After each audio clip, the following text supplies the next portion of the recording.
What if the world's richest man stood before a judge and got publicly humiliated? The courtroom was colder than it looked on TV. Inside the U.S. District Court of California, fluorescent lights hummed softly above rows of cameras, reporters, and attorneys shifting in their seats. Elon Musk sat at the front, his expression unreadable, his black suit slightly wrinkled from the chaos outside. The air carried a tension so thick you could feel it. People weren't just here to witness another billionaire's hearing. They came to see the man who sends rockets to space get brought crashing down to Earth. The judge, an older woman with a piercing, steady gaze, adjusted her glasses and looked directly at him. "Mr. Musk," she said, her tone measured but sharp, "you might think genius puts you above the law, but in this courtroom, genius is not a shield, it's a responsibility." A collective murmur swept across the room. Elon didn't flinch, but deep inside a flicker of discomfort stirred. He'd been criticized before, by investors, regulators, even former friends, but something about being called out like this in front of the entire world hit differently. He clasped his hands together on the table, forcing himself to stay composed. Cameras clicked like a relentless volley of gunfire, flashes strobing across his face. Somewhere in the back row, a reporter whispered, "He's finally getting roasted." The judge continued, her voice echoing in the silent room. "You have inspired millions, Mr. Musk, but you've also played fast and loose with the truth, with accountability, and with the immense power that comes with your influence. Innovation does not excuse recklessness." She paused, letting her words hang in the air, then added, "You may leave the courtroom now." For the first time, Elon didn't look at anyone. Not the cameras, not his lawyers, just the floor. As he stood to leave, his mind drifted far, far away. Back to a time when life was much simpler, and failure was something he faced alone, not on the world stage. He remembered Johannesburg, the dusty playgrounds, the hot sun beating down. He remembered the bullies who waited for him after class, their taunts echoing in his ears. Robot boy. He remembered hiding in the cool, quiet library, losing himself in books about physics, space, and wild imagination. It was his only escape. His parents had divorced when he was young, and a heavy silence filled his house far more often than laughter. His father's words still echoed somewhere deep inside him, a ghost he could never quite shake. "You think too much. You'll never fit in." And he didn't fit in. Not then. And maybe, just maybe, not now. As he walked out of the courthouse, the world felt different. The flashing cameras and shouting reporters were just noise. His mind was back in that library, with the smell of old paper and the promise of other worlds. Those books weren't just stories, they were blueprints for a future he desperately wanted to build. A future where he wouldn't be the weird kid anymore, but the one who made the impossible possible. Every rocket launch, every new Tesla model, it was all born from that lonely kid's desperate need to prove he belonged somewhere, that he could create a world that finally made sense. But standing here now, stripped of his usual bravado, he felt that same old loneliness creeping back in. Had he just been running all this time? Running from the bullies, from his father's words, from the feeling that he was an outsider looking in? He got into the back of his car, the door shutting with a heavy thud, sealing him in silence. The driver asked, "Where to, sir?" Elon stared out the window at the blur of the city lights. He didn't want to go to a factory or a board meeting. He wanted to go somewhere he could think. "Just drive," he said, his voice barely a whisper. The car pulled away from the curb, leaving the circus of the media behind. As they drove, he scrolled through his phone, seeing his own face plastered everywhere, the headlines screaming about his humiliation. But then, he saw something else. An old photo of his sons laughing, their faces full of pure, uncomplicated joy. He remembered building a treehouse with them, fumbling with hammers and nails, feeling more like a dad than a CEO. In those moments, he wasn't Elon Musk, the visionary. He was just him. A thought struck him, clear as a bell. Maybe fitting in was never the point. Maybe the real mission wasn't about building rockets to escape Earth, but about finding a way to be grounded right here. The judge's words echoed again. Genius is a responsibility. For the first time, he didn't hear them as an attack, but as a challenge, a new kind of problem to solve. What if his next great innovation wasn't a piece of technology, but a change within himself? What if he used his platform not just to build things, but to connect, to be more present, more accountable? He looked up from his phone. "Take me to the Hawthorne factory," he told the driver. A new sense of purpose began to form. The humiliation in that courtroom wasn't an end. It was a reset, a chance to reboot his own internal operating system. He walked into the factory, the familiar hum of machinery greeting him like an old friend. He saw his team, the engineers and technicians working late into the night, their faces lit by computer screens. These were his people, the other kids who didn't fit in, who dreamed of changing the world. He walked over to a young engineer staring intently at a complex schematic. He put a hand on her shoulder. "What are you working on?" he asked, his voice calm, curious. The engineer, startled, looked up. "Mr. Musk, I'm trying to solve the heat shield degradation problem." Elon pulled up a stool. "Show me," he said, and for the first time in a long time, he wasn't the billionaire on a pedestal. He was just another problem solver, back in his element, ready to build something new, not just for the world, but for himself. The journey wasn't over. It was just beginning. This story shows that even at the highest peaks of success, our past shapes us, and humility can be the catalyst for our greatest growth. What's one thing that always pushes you forward, even when things get tough? Let me know in the comments below. And if you enjoyed this story, make sure to hit that subscribe button and turn on notifications so you don't miss our next one. Thanks for watching. The courtroom noise faded, but the judge's words echoed in his mind. In their place, a different scene flickered to life.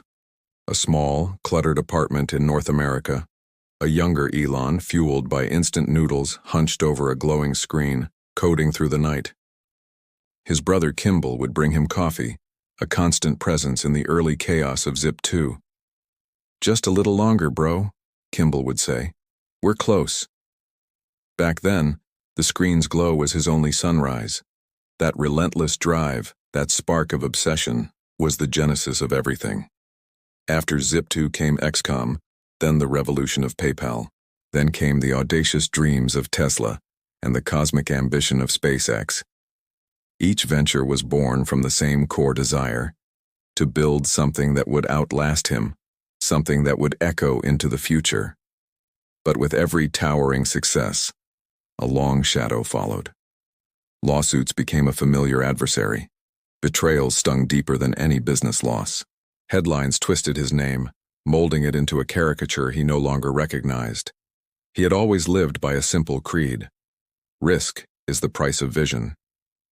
It was a mantra that had propelled him to unprecedented heights. But as the judge's voice lingered, a new, unsettling question began to form. Had he mistaken recklessness for courage all along? Stepping out of the courthouse was like walking into a storm. A sea of journalists surged forward, a chaotic symphony of shouting. Microphones were thrust in his face. "Elon, how does it feel to be humbled?" one voice yelled. "Do you think you'll lose Tesla?" another pressed. "Is this the end of your empire?" The questions were like tiny daggers, each one aimed at a different vulnerability. He didn't answer. He didn't flinch. He simply slipped on his sunglasses, a dark shield against the blinding flashes and the prying eyes. He walked past the chaos, a silent figure moving through the noise, and got into the black Tesla waiting at the curb. The door closed, and the world went quiet. The roar of the crowd was replaced by a profound, deafening silence. For a moment, there was nothing. He turned to his driver, his voice low but steady. "Let's go." As the car glided away, the electric motor a whisper against the city's hum, Elon leaned his head against the cool glass. The California sun streaked across the skyscrapers, painting the world in shades of gold and orange. He should have been angry. He should have felt the familiar fire of defiance, the urge to fight back, to prove them all wrong. But all he felt was tired, a deep, bone-weary exhaustion that had nothing to do with a lack of sleep. It was the fatigue that comes from fighting too many battles, from standing alone on too many fronts. His phone buzzed, pulling him from his thoughts. A text from his assistant. The message was concise, clinical. Board wants to meet tomorrow morning. Investors are panicking. He stared at the words, the weight of 1,000 expectations pressing down on him. He typed back a simple 2-word reply. Let them panic. As the cityscape rolled by, a river of steel and glass, his mind drifted away from the boardrooms and the stock tickers. He thought of his kids. He pictured their faces from the night before, their eyes wide with a confusion that mirrored his own turmoil. They had seen the headlines, heard the whispers. His youngest had looked up at him, his voice small and uncertain. Dad, are you in trouble? The question had hit him harder than any accusation from a lawyer or a journalist. And for the first time in a long time, he hadn't known what to say. He just stood there, the weight of his public persona crashing against the simple, profound reality of being a father. Maybe he was in trouble. Maybe this was the part of the story where the hero stumbles. He arrived home just after sunset. The house, usually buzzing with life and the energy of new projects, was quiet. He walked past the bar, ignoring the whiskey, and poured himself a tall glass of water. He carried it to the large window overlooking Los Angeles. Below, the city sprawled out like a glowing circuit board, a complex, intricate network of life. Lights flickered on in countless homes. Cars flowed like electric blood through the city's veins. He knew that somewhere in that vast, pulsating network, there were people he had inspired, engineers who were building the future in their garages just as he once had, dreamers who were sketching out impossible ideas on napkins, creators who were taking big, terrifying risks because they had seen him do it first. The thought was a small comfort, a tiny flicker of light in the growing darkness. He whispered the question into the empty room, the words hanging in the still air. Was it worth it? The city below offered no reply. The answer remained just out of reach, lost somewhere between the stars he longed to touch and the earth he was struggling to stand on. Thank you so much for watching. This story is a reminder that even the most visionary among us face moments of doubt and exhaustion. The path to greatness is never a straight line. If you enjoyed this glimpse into the human side of innovation, please consider liking this video and subscribing to our channel for more stories that explore the minds behind the machines. We'd love to have you as part of our community. Until next time, keep dreaming and keep building. Suddenly his phone lit up again. A message from an unknown number. Saw the hearing. You looked human for once. Don't lose that. He frowned. No name. No clue who sent it. But somehow, it struck deeper than all the criticism. It was a stark reminder of the man he was becoming versus the man he wanted to be. He thought back to 2008, what he once called the darkest year of his life. Tesla was just days from bankruptcy. SpaceX had failed 3 launches in a row, each one a fiery, multi-million-dollar disaster. His marriage was crumbling under the immense pressure. He had gone to bed one night, utterly convinced it was all over. He was a failure, and the world was about to know it in the most public way imaginable. And yet something, a force he still couldn't quite explain, had pushed him to try one more time. The 4th launch. It was do or die, and against all odds, it succeeded. The Falcon 1 rocket reached orbit, the company survived, and the course of history was altered. That moment taught him a profound lesson. Maybe, he thought, failure isn't the opposite of progress. Maybe failure is progress just disguised in a whole lot of pain. He stood up, walking out onto the balcony, the cool night air a welcome change from the stuffy courtroom. He looked up at the stars, those distant suns he so desperately wanted to reach. Tonight they seemed closer than ever, sharp and clear against the inky blackness of the sky. He whispered to himself, a promise more than a statement, "We're still going." But deep down, he knew something fundamental had shifted. The hearing wasn't just a slap on the wrist from regulators. It was a mirror held up to his soul. And for the first time in a long time, he didn't like the man staring back. The relentless innovator, the visionary engineer, had he lost his humanity along the way? Inside, the news was already on, a relentless cycle of sound and fury. The anchors replayed the judge's sharp words over and over, each replay layered with more commentary, more noise, more opinions from people who had never built a thing. His face flashed on every screen. Some defended him, calling it a witch hunt. Some mocked him, reveling in his public stumble. It was the age-old story. The public loves a rise, but they adore a fall even more. With a click, Elon turned off the TV. He didn't need to hear the noise. The verdict was already ringing in his own ears. He sat down at his desk and opened his laptop, his fingers hovering over the Twitter icon. It was his go-to weapon, his digital shield. He could fire off something witty, something defiant, a clever jab to turn the narrative back in his favor. That's what the world expected. But instead, he just closed it. No more words. Not tonight. The digital gladiator was laying down his sword. As the clock ticked past midnight, he finally allowed himself to feel the full weight of the day, the raw embarrassment, the bone-deep exhaustion, the crushing loneliness that comes with being at the top. For all his intelligence, for all his groundbreaking innovation, he realized there was one puzzle he still hadn't solved: how to be forgiven, not by the public, but by himself. Outside, a jet streaked across the night sky, a fleeting trail of white light against the darkness. He watched it fade, just a momentary scar on the heavens, and a quiet thought, almost a revelation, crossed his mind. Maybe it's time to build something stronger than rockets. Maybe it's time to rebuild myself. He took a deep breath, the kind you take when you're about to start something difficult but necessary. Tomorrow would be another battle, with the press, with investors, and most importantly, with the man in the mirror. But tonight, just for this fleeting moment under the silent watch of the stars, Elon Musk allowed himself to be simply, vulnerably, human. Thank you for watching. If this story resonated with you, consider subscribing for more deep dives into the lives and minds of those who shape our world. We'd love to have you as part of our community. See you in the next one. And for the first time in years, that felt like enough. The morning after the hearing, Elon Musk woke up before sunrise, staring at the ceiling of his Bel Air home. He hadn't really slept. His mind kept replaying the judge's words like a looped video. Genius does not place you above the law. They echoed between his thoughts, heavy and unshakable. The house was still. His kids were with their mother this week. The staff hadn't arrived yet. And for once, the silence felt heavier than noise. He walked into the kitchen, poured himself a cup of black coffee, and stood by the wide glass window overlooking the hills. The city below was waking up. Tiny cars crawling along the freeway, sunlight spilling over rooftops.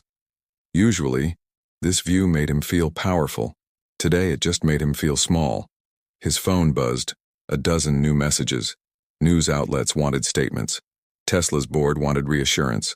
Twitter was trending with Elon humbled. He scrolled through memes of himself photoshopped in a courtroom wearing clown makeup, the captions mocking his arrogance. His reputation, once a symbol of fearless innovation, was now an open buffet for internet ridicule. He shut the phone off. Enough, he muttered to himself. He thought about canceling his meetings, but he didn't. That wasn't who he was. Even when SpaceX exploded rockets, he showed up the next day. Even when Tesla nearly went bankrupt, he kept working. He didn't know how to stop, only how to push through pain by building something new. By 8 a.m., he was already driving toward Tesla headquarters. The California sky was pale blue, streaked with morning haze. His assistant, Maya, sat beside him scrolling through updates. "The board wants a damage control plan," she said carefully. "They're worried this hearing could impact investor confidence. There's talk of—" She hesitated. "Talk of what?" Elon asked flatly. "Replacing you as CEO, temporarily, just until the legal dust settles." He didn't respond. His hands tightened slightly on the steering wheel. "They can try," he said quietly. At the office, tension filled the air. Employees whispered in corners. Conversation stopped when he walked by. Normally, people looked at him with awe. Today, they looked at him with uncertainty. He ignored the stares, and walked straight to his desk, which was really just another workstation in the open plan office. He preferred to be in the trenches with his engineers. He opened his laptop not to read the news but to dive into the schematics for the new Starship prototype. Code, numbers, thrust vectors, this was his sanctuary. Here the rules were dictated by physics, not by judges or public opinion. Here, he was in control. An hour passed, then 2. He was so engrossed in calculating the fuel-to-payload ratio that he almost missed the shadow falling over his desk. It was James, the head of the Tesla board. A man whose wardrobe consisted solely of gray suits and whose expression rarely strayed from concerned disapproval. "Elon, we need to talk," James said, his voice low but firm. "This isn't a good look. We're losing billions in market cap." Elon didn't look up from his screen. "The market is emotional. It'll bounce back when we land on Mars." James sighed, the sound of a man who had practiced this conversation in the mirror. "Mars is not our Q4 priority. This legal issue is. We've drafted a public apology for you. It's measured, it's humble, it's everything you weren't in that courtroom." He slid a piece of paper onto Elon's desk. Elon glanced at it. The words "deeply regret" and "sincere apology" jumped out at him. It felt like a foreign language. "I'm not a politician, James. I'm an engineer. I build things. I don't manage perceptions. You're the face of this company." James's voice rose slightly and a few heads turned. "And right now, that face is costing us dearly. Your ego is a liability." For the first time, Elon looked up, his eyes locking onto James's. There was no anger in his gaze, just a cold, analytical curiosity. "My ego," Elon repeated slowly, "is what built this company. My ego is what said we could make electric cars mainstream when everyone else said it was impossible. My ego is what decided to land rockets on barges in the middle of the ocean. It's not a liability, it's the engine. An engine can explode, Elon, and you're redlining." The confrontation hung in the air, thick and uncomfortable. James, representing the cautious, predictable world of corporate governance, and Elon, the unpredictable force of nature that corporate governance was trying to tame. Without another word, Elon stood up, grabbed his jacket, and walked out of the office. He didn't go back home.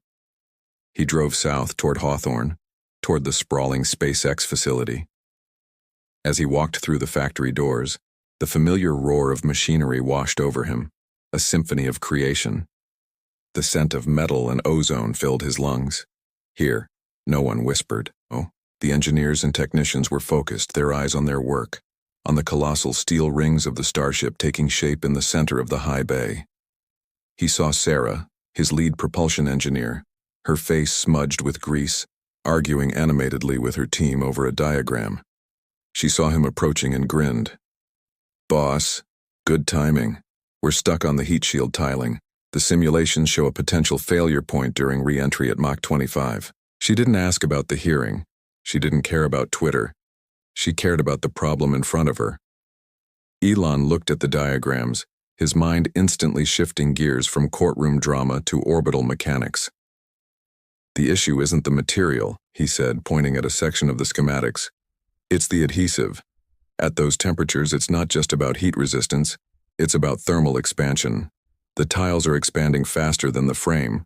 We need a flexible bonding agent, something that can absorb the differential." For the next 4 hours, Elon Musk, the humbled billionaire, ceased to exist. In his place was Elon, the engineer.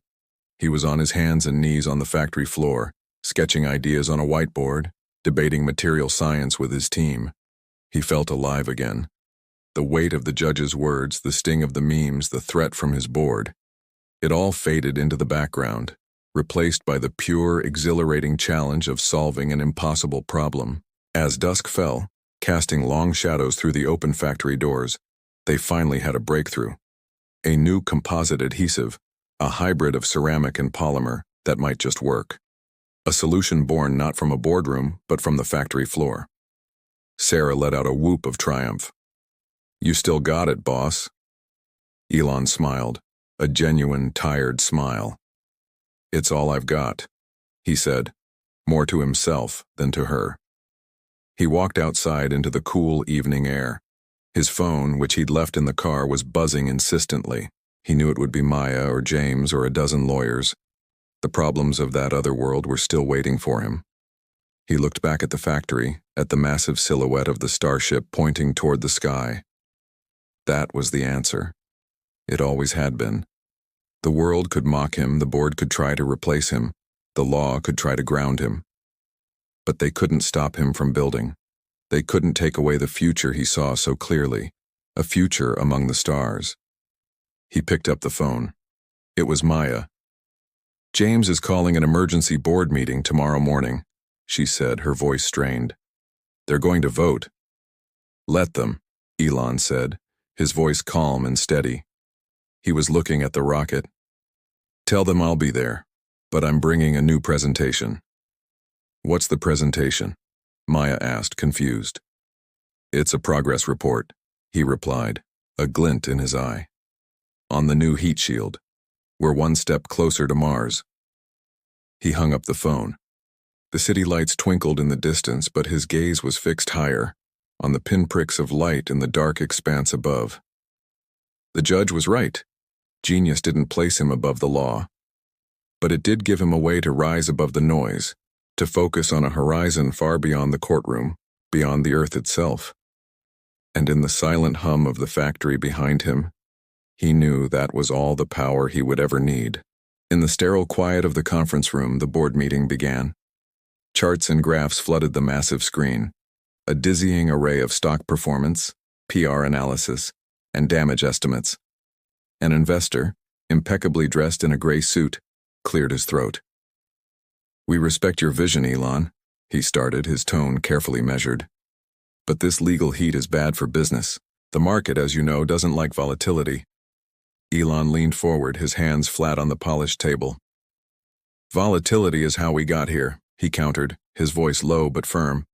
"Without risk, there's no Tesla, no SpaceX, no electric future. You want smooth sailing? Go buy oil stocks." A tense silence fell over the room. One of the older board members, a woman known for her diplomatic touch, tried to mediate. "We understand your passion, Elon, we truly do. But the world is watching, and perception matters. Perhaps, just for now, you could take a step back from the spotlight." Elon looked around the table, his blue-gray eyes sharp and unyielding. "If you want to fire me, then do it," he said, his voice ringing with defiance. "But understand this. Tesla exists because I refused to listen to people who said, 'Take a step back.'" He pushed his chair back and stood up. "Meeting's over." Before a single person could object, he turned and walked out, leaving a room full of stunned executives in his wake. Outside, the California sun was blinding. He got into his car and slammed the door, the sound echoing in the empty vehicle. He just sat there, the engine silent, his hands gripping the steering wheel.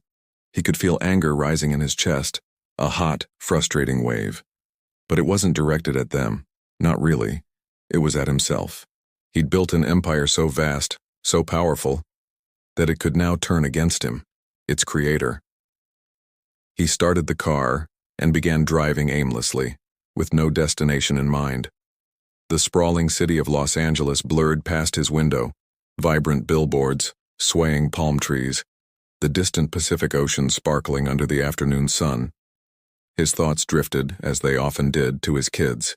He remembered something his eldest son had once said to him, the words sharp as a shard of glass. "Dad, you care more about Mars than you do about Earth." That one had stung, lodging itself deep in his memory. Maybe it was true. Maybe he had become so fixated on the stars that he'd lost his footing on the ground. Hours passed. The urban landscape slowly gave way to the sparse, open desert. He hadn't realized how far he'd driven until he saw the road signs. In bold, clear letters they read, "Starbase, SpaceX South Texas Launch Site." He had subconsciously driven himself to the one place that felt like home. The desert stretched endlessly around him, a vast expanse of gold and quiet under the setting sun. He parked near the edge of the sprawling facility and got out, pulling the hood of his sweatshirt up over his head. The air smelled of dust, metal, and ozone, the unique scent of creation. Under the stark glare of floodlights, A team of workers was still tinkering on a test rocket, their silhouettes moving with purpose against the darkening sky. They hadn't noticed him at first. The billionaire founder was just another shadow hiding in plain sight. He watched them from a distance, listening to their casual chatter. One young engineer, he couldn't have been more than 24, laughed with his team as he tightened a bolt. "Man, say what you want about Musk, but that dude completely changed my life," he said, his voice filled with genuine admiration. "I honestly don't care what the media says. Without him, I wouldn't be standing here doing this right now." Another engineer, a bit older, chimed in. "Yeah, he screws up sometimes, big time, but so does everyone.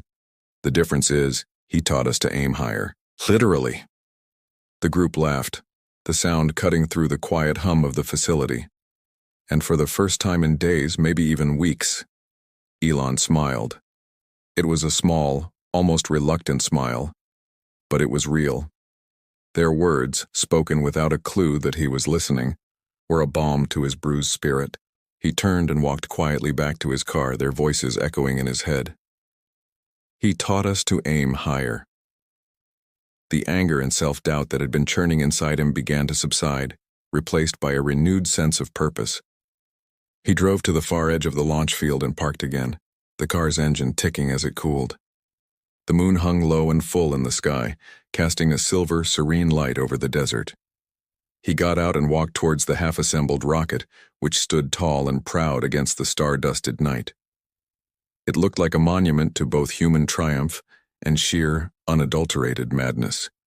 He reached out and placed a hand on its cold metal side, feeling the solid reality of it beneath his palm. Staring up at its towering form, he whispered to the silent giant, "You're the reason I wake up." In that moment, surrounded by the silence of the desert and the promise of the stars, he knew he couldn't stop. He wouldn't. The journey was far from over. Thank you so much for watching. If this story moved you, don't forget to like, comment, and subscribe for more content that explores the minds of those who dare to change the world. We'll see you in the next one. He stood alone, the desert air crisp against his skin, and for the first time he realized just how lonely that sounded. The next morning he woke up not in a mansion, but in a small, dusty on-site trailer. He hadn't planned to stay, but something about the profound quiet of the desert felt right. Here there were no headlines, no judgmental eyes, no relentless chorus of opinions. Just silence. He brewed a simple pot of coffee, the aroma filling the tiny space. Stepping outside, he watched the horizon catch fire, transforming from deep indigo to a brilliant, burning gold. It was a spectacle he'd rarely stopped to notice. His phone buzzed, cutting through the peace. It was Maya. "Elon, are you okay? No one's heard from you in 24 hours. Her voice was laced with worry. He took a slow sip of the hot coffee, the warmth spreading through his chest. "I'm fine," he said, his own voice sounding distant to his ears. "Just needed to think." "Think about what?" she pressed. He paused, the rising sun casting long shadows across the sand. "Why I started all this?" It was a simple question with an impossibly complex answer, one he felt he had lost along the way. Later that day, a SpaceX launch test was on the schedule. It wasn't a mission to Mars or a Starship spectacle, just a prototype hop, a small step. But as the engines ignited with a deafening roar, the ground trembling beneath his worn-out boots, Elon felt something stir deep within him. It was a familiar flicker, a spark he thought had been extinguished. The fire that had built empires, launched rockets, and electrified the world, it was still there, buried under layers of lawsuits, controversy, and self-doubt, but not gone. As the rocket gracefully lifted off, a vortex of dust spiraling around him, a whisper escaped his lips meant only for himself. "You fall, you rise always." It was a mantra, a promise. That night, back in the solitude of the trailer, he opened his laptop.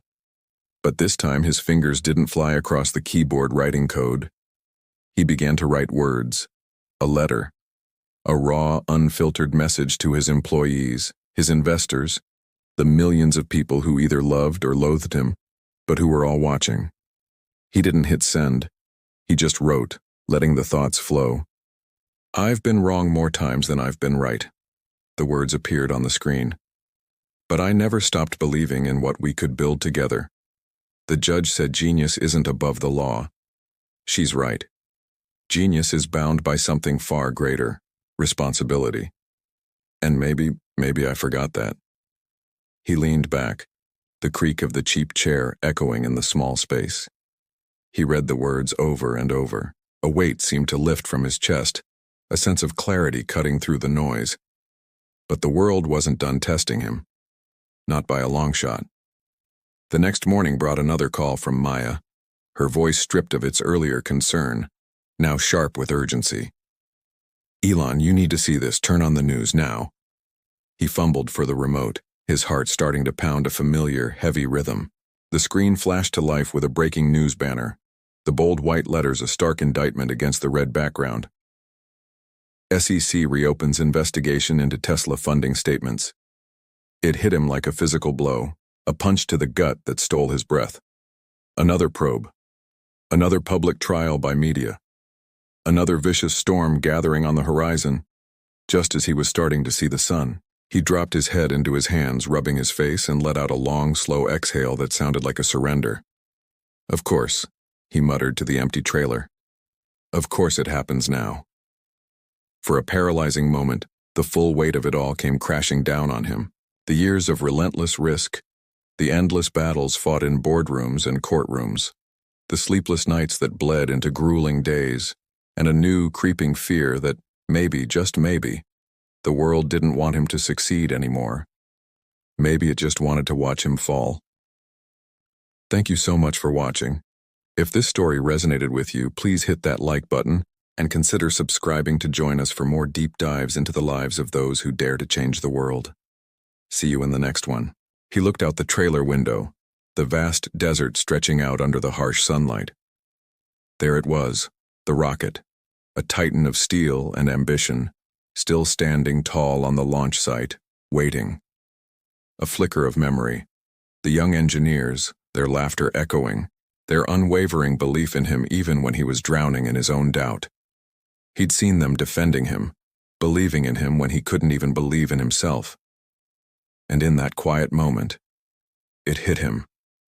This wasn't about the lawsuits, the screaming headlines, or the endless social media commentary. It was about something deeper, something quieter. It was about endurance, the kind of strength that doesn't get tracked on stock charts or celebrated in viral posts. It's the silent battle fought in the pre-dawn hours, the quiet resolve to keep going when every instinct tells you to stop. With a newfound clarity, he picked up his phone and dialed Maya. "Schedule a press conference," he said, his voice firm. She hesitated on the other end. "Are you sure? Maybe we should just wait, let things cool down." "I'm sure," he cut her off, the uncertainty in his voice gone, replaced by a steady resolve. "No spin doctors, no PR team, just me. It's time I talked to the world honestly." He ended the call, stepping outside the trailer. The sky was a masterpiece, painted in shades of crimson and orange as the sun dipped below the horizon. In the distance, the low rumble of engines from a test bay was a familiar, comforting sound. Tomorrow the world would be waiting for the Elon Musk they thought they knew. The defiant genius, the brash dreamer, the controversial billionaire. They were expecting a show, a spectacle, but tomorrow they were going to meet someone else entirely. Someone who had finally stopped running from his own reflection, someone ready to face the man in the mirror. The next morning, Los Angeles was electric, buzzing with an energy that felt like a circuit about to overload. News vans from every major outlet clogged the streets outside the Tesla headquarters. Reporters from CNN, CNBC, The Verge, you name it, they were there. Their cameras were all aimed at a single empty podium set up under a large white canopy in the courtyard. The world was holding its breath. Elon Musk hadn't made a public statement since the dramatic courtroom incident, and the anticipation was palpable. Half the world expected him to come out swinging, to lash out with his trademark defiance. The other half was bracing for a complete meltdown. Inside the building, away from the chaos, Elon stood in front of a mirror, straightening his collar. He looked tired. He hadn't slept, and the dark circles under his eyes were proof. His hair was a bit disheveled, But there was a profound change in his expression, a calmness, a sense of being grounded that had been missing for a long, long time. He didn't look like a man on the run anymore. He looked like a man ready to stand his ground. Maya entered the room quietly, her presence a silent support. "They're ready for you," she said softly. He turned from the mirror and offered a faint, genuine smile. "Let's go then." As he walked down the long hallway, employees peeked out from their offices, their faces a mixture of curiosity and concern. No one spoke. The silence was heavy, but not with fear. It was thick with purpose. Every step he took felt weighted, not by the burden of what was to come, but by the significance of the moment. He was walking toward his truth. When he reached the door leading to the courtyard, he paused. He could hear the low hum of the expectant crowd, the rapid-fire clicks of camera shutters. For a brief second, all of it faded away into a muffled background noise. He closed his eyes, took a deep, centering breath, and exhaled slowly. Then he opened his eyes, pushed open the door, and stepped out into the blinding light. The roar of the crowd was instantaneous, a wave of sound crashing over him. The flash of cameras was like 1,000 tiny lightning strikes. He walked steadily toward the podium, his gaze fixed forward. He didn't look at the faces in the crowd, at the reporters shouting his name. He just walked. Reaching the podium, he placed his hands on its sides, gripping it lightly, and looked out at the sea of faces staring back at him. The noise slowly began to die down as they realized he wasn't going to start shouting. He was just standing there, waiting. He leaned into the microphone. "Good morning," he began, his voice clear and steady, amplified across the courtyard. "I know many of you have questions. I know there's a lot of speculation about, well, about everything." He paused, a flicker of a wry smile on his lips. "And I'm here to talk about it. All of it.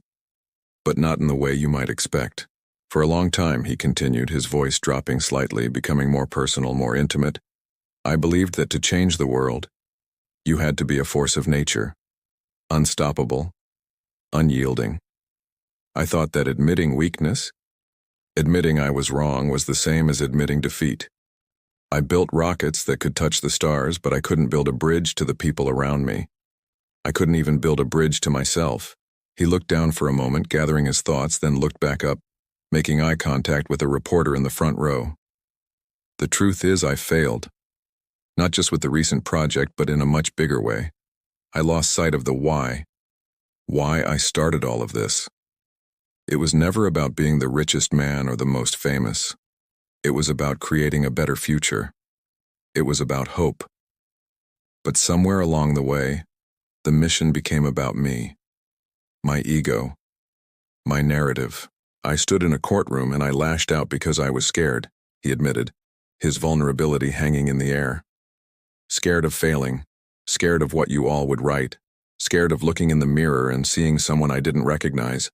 Someone who had become isolated, angry, and disconnected from the very humanity I claimed to be serving." He took a sip of water. The silence from the press corps was absolute. This was not the man they had come to see. "I'm not here to make excuses. I'm here to take responsibility. The launch failure was a result of rushed decisions, of ignoring warnings from my own brilliant team because I thought I knew better. I was wrong, and I am deeply, profoundly sorry. To my team, who poured their hearts into that project, to our investors who placed their trust in me, and to all of you who look to us to push the boundaries of what's possible. From this moment on, things will be different," he declared, his voice gaining strength again. "Tesla, SpaceX, they were never meant to be monuments to one man. They are collective efforts. They belong to the engineers, the designers, the factory workers, the dreamers. From now on, their voices will be heard, amplified. We will lead with collaboration, not just conviction, with humility, not just hubris." He looked directly into the main camera as if speaking to everyone watching around the world. "I don't know if I can earn back your trust. That's not for me to decide, but I promise to spend every day trying. Not with grand pronouncements, but with quiet, consistent work, by listening more than I speak, by building things that matter, and by remembering that the most important mission of all is to stay connected to each other." He stepped back from the podium. "I'll now take your questions." For a moment, there was stunned silence. Then a single hand went up. Then another. And another. The press conference had begun, but the trial of Elon Musk was over. He had judged himself, and in doing so, had finally set himself free. The world was still watching. But for the first time, he felt like he was finally seeing himself clearly. And that was a launch more successful than any rocket he could ever build. Thank you so much for joining me on this narrative journey. If you enjoyed this story and want to see more deep dives and explorations into the human side of innovation, make sure to hit that subscribe button and ring the bell so you don't miss our next video. We'd love to have you as part of our community. Thanks for watching. Start with a slightly somber, reflective tone. Imagine this scene. Elon Musk, the titan of tech, walks onto a stage. The applause is weak, hesitant, like a crowd holding its breath, not sure if they're about to witness a triumph or a train wreck. He steps up to the microphone, no notes, no teleprompter, just silence. And then, he begins to speak, not with the usual bravado, but with a quiet, almost startling honesty. "When I was 10 years old," he says, his voice steady, "I was beaten up for being different, for asking too many questions, for believing that someday I could make things better." The air is thick with anticipation. This isn't the Elon we know from Twitter, is it? He continues, "That kid never stopped asking questions, but somewhere along the way, I stopped listening." Imagine the shock in the room. He's not making excuses. He's not deflecting. He's owning it. "I've spent my life trying to push humanity forward. Cars, rockets, satellites, AI. And I've made mistakes. Big ones." He looks out at the faces, the cameras, the world watching. "I've hurt people who believed in me. I've let ego get in the way of empathy." Then comes the bombshell. He references a recent, very public legal battle. And maybe the judge was right. He admits, genius isn't above the law. It's accountable to it, to truth, to people. The reporters are scrambling, their pre-written narratives crumbling. This wasn't the defiant tech king they came to see. This was something else. "I'm not here to defend myself," he clarifies, his voice gaining a bit of strength. "I'm here to remind myself, and maybe all of you, why we started this journey." He paints a picture of his original vision, a vision that many of us were inspired by. It wasn't for money or headlines or stock prices. It was because the future depends on people willing to fail spectacularly and still get up the next morning. He pauses, letting the weight of his words settle. "If I've lost your respect, I understand. But I'll earn it back the only way I know how. By building, by learning, by growing." A young reporter, probably braver than most, raises a hand. The question everyone is thinking. "Mr. Musk, are you saying you're stepping down?" And here's the twist. Elon offers a small, knowing smile. "No," he says, and the room leans in. "I'm stepping up, into accountability, into leadership that doesn't hide behind brilliance." A murmur ripples through the crowd. This isn't an ending. It's a new beginning. He goes on, his tone softer now, more like a philosopher than a CEO. He talks about the judge's verdict, not with anger, but with a newfound perspective. "When the judge said those words, I was angry, embarrassed. But now I see that maybe it was what I needed. Sometimes the universe doesn't give you what you want. It gives you what you need to evolve." Now, let's be clear. This scene? It didn't actually happen. This speech was never given. It's a piece of speculative fiction, a what-if scenario. But what makes it so powerful? Why does this fictional speech resonate so deeply with so many of us? It's because it touches on a fundamental truth we all grapple with: the relationship between genius and humility, ambition and accountability. We've all seen the headlines, the erratic tweets, the public feuds, the moments that made us question the man behind the mission. We've celebrated his incredible achievements, reusable rockets, the electric vehicle revolution, while simultaneously cringing at his public persona. It's a paradox. How can someone so brilliant, so visionary, also seem so flawed? This fictional speech gives us the catharsis we've been waiting for. It's the apology many feel is owed, but it's more than that. It's a roadmap for redemption. It's the Elon we want to believe in, the one who remembers the 10-year-old kid who just wanted to make things better. Think about the concept of stepping up, not stepping down. It's a powerful reframe. In our culture, admitting fault is often seen as a weakness, a prelude to being canceled or cast aside. But what if it was the opposite? What if true strength lies in acknowledging your failures and committing to doing better? What if accountability isn't a punishment, but an upgrade? This idea is bigger than just one man. It applies to every leader, every innovator, every person in a position of power. We are fascinated by the myth of the tortured genius, the brilliant mind that's exempt from normal rules of conduct. We see it in movies, we read it in biographies. But in the real world, that narrative has a cost. It hurts people, it erodes trust, it undermines the very missions these geniuses set out to accomplish. The fictional speech ends with a line that should be carved into the wall of every startup and boardroom. The world loves stories about genius, but the truth is, genius is useless without humility. That's the core lesson here. Humility isn't about thinking less of yourself. It's about thinking of yourself less. It's about understanding that your vision, no matter how grand, is ultimately in service of others. It's about listening more than you speak. It's about remembering that even if you're building rockets to Mars, you still have to be a decent human being here on Earth. This fictional account forces us to ask some hard questions. What do we truly value in our leaders? Is it flawless execution or the resilience to learn from spectacular failure? Is it unwavering confidence or the humility to admit when you're wrong? Perhaps the most inspiring part of this imagined speech is the promise to earn back trust, the only way I know how, by building. It's a return to first principles. It strips away the noise of personality and focuses on the substance of the work. It's a reminder that actions will always speak louder than words, or in this case, tweets. So why did I want to share this piece of fiction with you today? Because it's a powerful story about the potential for growth. It's a story that reminds us that it's never too late to change the narrative.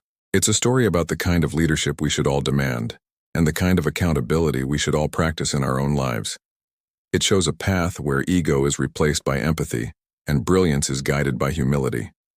Maybe we'll never get this speech from the real Elon Musk, but the fact that this idea resonates so strongly tells us something important about what we're all hungry for. Leaders who are not just brilliant, but also wise. Not just powerful, but also accountable. Not just visionaries, but also profoundly human. What do you think? Could a moment like this actually happen? And what does it say about our culture that we find this idea so compelling? Let me know your thoughts down in the comments. I'm really curious to hear your perspective. Thanks so much for watching and thinking through this with me. If you enjoyed this video and want to explore more ideas like this, make sure to hit that subscribe button and turn on notifications so you don't miss our next conversation. It means the world to me. See you in the next one. Then something completely unexpected happened. The crowd started to applaud. Not that hesitant, polite clapping from before, but a real, genuine ovation. It started small, then grew, wave after wave, until the sound filled the entire courtyard. Elon's eyes seemed to glisten for a moment, but he blinked it away and gave a small nod before stepping back from the microphone. He didn't stick around for the press scrum, no questions. He walked straight through the building, out the back exit, and into the bright sunlight. Maya caught up with him, a little breathless. "That was different," she said, a smile playing on her lips. "Yeah," he replied, a hint of relief in his voice. "About time, huh?" They shared a quiet laugh, a moment of understanding passing between them before going their separate ways. Elon got into his car and started driving. But he wasn't heading to SpaceX, nor was he going to the Tesla design lab. His destination was a small private airfield on the outskirts of the city. His jet was waiting, engines humming quietly. He climbed aboard, settled into his seat, and gave the pilot a simple instruction. "Take me to Texas." A few hours later, he was back at Starbase. The Texas sun was setting over the desert, painting the sky in incredible streaks of orange and crimson. In the distance, the launch pad stood tall and silent, a stark monument to human ambition against the fiery backdrop. He walked slowly toward it, hands shoved in his pockets, the desert wind gently tousling his hair. Standing there, surrounded by nothing but dust and the profound silence of the open land, his mind began to race. He thought about every single moment that had led him to this point. He remembered the nights spent sleeping on factory floors, the gut-wrenching sight of rockets exploding in a ball of fire, the mocking laughter from competitors who said it couldn't be done. He thought about the adoration of his fans and the sharp condemnation from his critics. He pictured the faces of his children, the earnest expressions of the young engineers who had defended him, and the piercing, analytical eyes of the judge. And for the first time in a long while, it all clicked into place. All the chaos, all the struggle, it all made sense. He realized with a clarity that was almost startling that progress was never meant to be comfortable. Real, meaningful growth was never supposed to be easy. He pulled out his phone, his thumb scrolling through the thousands of messages flooding his feed. It was a cacophony of opinions, a digital storm of praise and criticism. But amidst all that noise, one single comment caught his eye and held it. It read, "Maybe the real innovation is becoming a better human." A slow, genuine smile spread across his face. As darkness fell, the stars began to appear. First one, then another. Faint specks of light that grew brighter and brighter until the desert sky was a brilliant tapestry of constellations. He sat down on a cool metal step at the base of the immense launch pad, tilted his head back, and just looked up at the cosmos. "We're just getting started," he whispered to the silent night. A slight rustle behind him made him turn his head. It was one of the young engineers from before, the very same one who had spoken up for him that night. The kid froze when he saw who was sitting there, his eyes wide. Mr. Musk? I didn't know you were here." Elon chuckled softly, a warm, easy sound. "Just Elon is fine," he said, patting the step beside him. The young engineer, still looking a bit starstruck, cautiously sat down. For a few moments they sat in a comfortable silence, two figures dwarfed by the towering rocket and the vast starry sky. "You know," Elon began, his voice thoughtful, "people think this is all about the rockets, the cars, the tech, and it is. But it's also about what this represents." He gestured up at the launch tower. "It's about pushing past what we think is possible. It's about facing failure and deciding to get up and try again, and again, and again." He looked at the young man beside him. "What you did back there, speaking up, that took guts. That's the same spirit that builds these things. It's not about being loud or being right. It's about believing in something enough to stand up for it, even when it's hard."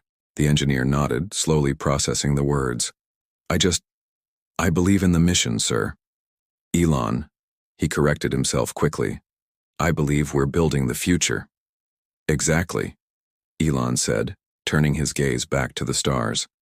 "And the future isn't just about what we build. It's about who we become while building it." They sat there for a long time, watching the Milky Way stretch across the heavens, two dreamers at the foot of a stairway to the stars, sharing a quiet understanding that the greatest journey was only just beginning. Thank you so much for watching. If you enjoyed this story, please hit that like button, subscribe for more content, and let me know your thoughts in the comments below. See you in the next one. The engineer approached a bit shy, a hesitant smile on his face. "We're running another test tomorrow," he said, his voice carrying a mix of respect and excitement. "You should see it. We made a few changes. Because of your speech." Elon looked up, surprised. "Because of it?" he asked, his brow furrowed in genuine curiosity. The young engineer nodded, his eyes shining with conviction. "Yeah, you reminded us that we're not just building rockets, we're building belief." The words hit Elon with unexpected force. He looked at the engineer, truly seeing him, and felt a wave of emotion wash over him. "You're right," he said, his voice soft, almost a whisper. "That's exactly what we're building." As the engineer walked away, leaving Elon alone with his thoughts, the desert seemed to exhale. The wind picked up, a cool and ancient breath sweeping across the vast empty landscape. The moon, a perfect silver disk, climbed higher in the inky sky, bathing everything in its ethereal glow. For the first time in what felt like a long time, a sense of peace settled in his chest. Or maybe it was gratitude. He wasn't sure which. His phone buzzed, a familiar vibration against the stillness, a message from that same unknown number. He opened it. Saw your speech. Maybe you finally listened. A faint smile touched his lips as he typed back a simple, honest reply. Yeah, I did. He slipped the phone back into his pocket, his gaze drawn once more to the heavens. Up there in the silent, cold expanse of space, tiny dots of light were tracing their orbits around the Earth. Satellites his team had launched, each one a beacon carrying the collective hope of humanity, our messages, our stories, our connections, circling the globe. And soon, very soon, from this exact spot, from this patch of dusty ground, massive rockets would tear through the atmosphere, pushing relentlessly toward Mars. It was a dream that had once been dismissed as pure fantasy, a flight of fancy for science fiction writers. Now, it was slowly, painstakingly, becoming real. He spoke the thought aloud, his voice carried away by the wind. Everything we build begins with believing we can. The desert wind seemed to respond, gusting stronger, its murmur sounding almost like a distant, scattered applause. He pushed himself to his feet, methodically brushing the fine red dust from his jacket. He took one final long look at the rocket. It stood there, a silent, magnificent sentinel, silhouetted against a backdrop of a billion stars, a testament to human ingenuity and relentless ambition. In that quiet, profound moment, he wasn't the larger-than-life figure the world saw, not the billionaire genius, not the demanding CEO, not the constant headline. He was just a man with flaws, a man driven by an insatiable fire, a man deeply, undeniably human, looking straight at the face of the impossible and making the conscious choice to chase it, no matter the odds. He turned to leave, the desert stretching out before him like a vast blank page, waiting patiently for the next chapter to be written. And as he walked, a quiet, simple truth settled in his heart, a truth as old as the stars themselves. Life is always full of surprises, of twists and turns you can never predict. But love, a profound love for your dream, a deep and abiding love for humanity, that will always be the compass, that will always lead the way. Thank you so much for joining me on this journey. If this story resonated with you, I'd be so grateful if you'd hit that like button and subscribe for more content that explores the intersection of humanity and ambition. See you in the next one.